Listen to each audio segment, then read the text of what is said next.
¿Y quién va a contar la historia de terror? Gaby. De terror. Gaby. Le pones a la oscuridad. ¿Cómo vas a dormir? Está enchilada porque no hacen humo. ¿Sí? Sí. Esta babosa solo humo mismo me empezó a ver la nariz. ¿Cuál babosa? ¿No sabes? Los palos. Dani, ¿te gusta la fogata? Hay unos palos Sí. que es para hacer humo. Ah, pero aquí no queremos humo. Humo para ahumar.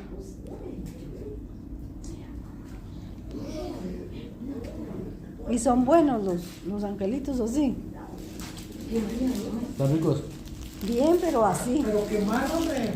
Es Sí, que quemado. Es que de adentro se quema. El primero lo hice, pero carbón de una vez. No Mira. importa. Mira, Así quemado. Te lo Sí, comes. mira. sí, de adentro se pone. Porque se aguadan de adentro. Puro chicle. El chocolate. Con que no quememos aquí algo. Cuidado con eso, te vas a Un bombero que llamar después.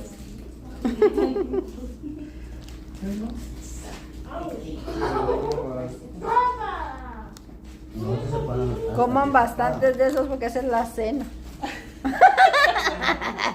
Ya mucho.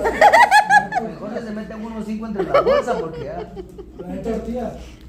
Tortillas y angelitos. Con salchichas que se montan.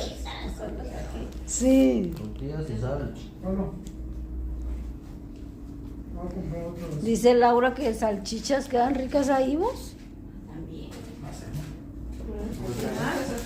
Tenemos 3 salchichas. ¿Qué más? Será Las por. salchichas para partirlas así en 3 o 4. ¿Será que es rica? ¿No viste las películas? Que hacen salchichas. Nosotros cuando estábamos pequeños